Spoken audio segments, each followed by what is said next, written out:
let's get down to what this really is, and I sound like a broken record. I get it. The Rockets have figured out a way, instead of just certainly losing in the second round, they at least have a chance to win. But if this idea that small ball was exposed means there's a way to beat it, yeah, no kidding. There's a way to beat any system. Nothing's perfect, and there are vulnerabilities here. And the Clippers showed you with perimeter defense, all of a sudden that changes those threes. But this is why I sound like a broken record.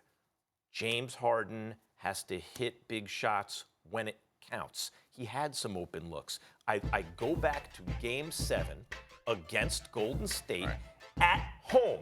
The D'Antoni system is the reason a far inferior talented group of players in Houston were even in a Game 7 at home against one of the most talented, if not the most talented team of all time. Because their system plays the percentages. You just have to hope you don't go cold in the moment of truth. But that's what I'm saying. It's not just hope. It's not coincidence. It's not just probability. Oh, your number didn't come up that time. It's that the best player and leader of your team has come up small when you need him to come up big. I take no pleasure in saying this.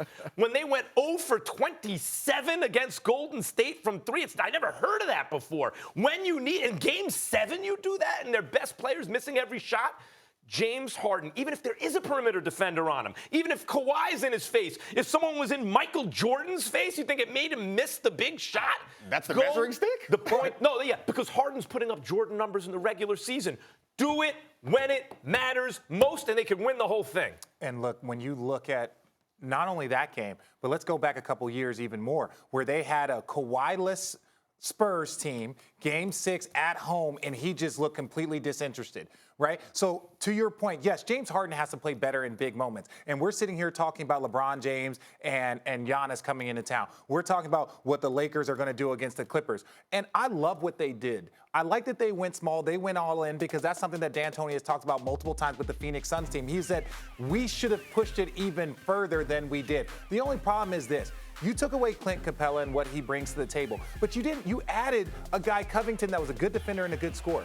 But you need a guy that can create more shots off the dribble if you're going to play that style. That's what the Lakers were looking for. That's what the Clippers have a ton of. They don't have to, because to me, yeah, they have, a little bit more, but the Houston Rockets have two guys that really handle the ball. How many more you need? Well, look at what the Clippers have. You got Lou Will, you had Morris, you have Paul George, Kawhi. and you have Kawhi. Yeah. If you're going to go all small, I'd much rather have that team than the Houston Rockets though. team. The Clippers are built for the playoffs, and it's unusual to be able to assemble. Well, that is what we're trying to say. I picked them since the preseason, the Clippers. And everyone has. I think the argument for them, I think we all agree that they aren't a championship caliber team, but the argument for them is that they've found a way to get more out of Westbrook, which would allow Harden to be rested. You could say that his shortcomings in the postseason was because he was carrying too much load in the regular season.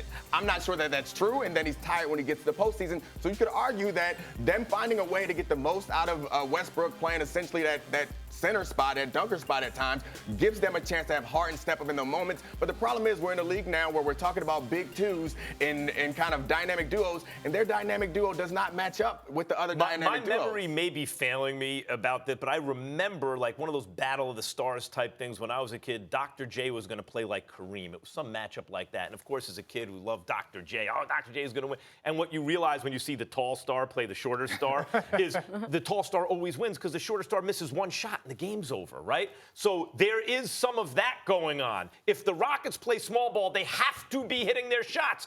But believe me, Daryl Morey's done the math and said this gives us our best chance to win because maybe we are hitting our shots. And that's my point.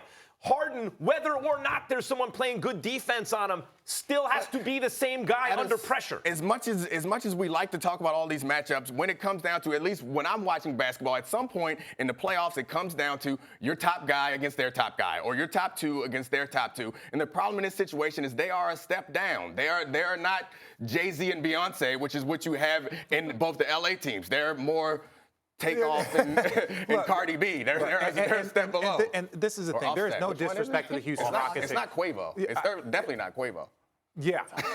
Look, the problem with the Houston Rockets team is that they have done this over and over and over again. And they have some of the most stubborn, intelligent, hardworking stars. I love D'Antoni as a coach. I love James Harden as a stud. I love Russell Westbrook as a stud. But collectively, the style of basketball that is played has never, ever won a championship. That style of we're just going to shoot the most threes. And again, just because the Golden State Warriors started doing that with three of the greatest shooters, the greatest shooter of all time, if they don't go 0 for 27 against Golden State, that was a choke job. If they don't choke from the perimeter in Game 7, they win the whole thing. But that's not because the style doesn't work. That's because your best player's folding under pressure. Agreed. We're all talking all about right, well, we got to go. You said Confused. if you're going to, make all those three-pointers, at least you need to sink the shots. They missed 20 consecutive three-pointers against the Clippers. That is no good. Thanks for watching ESPN on YouTube. For more sports highlights and analysis, be sure to download the ESPN app. And for live streaming sports and premium content, subscribe to ESPN+.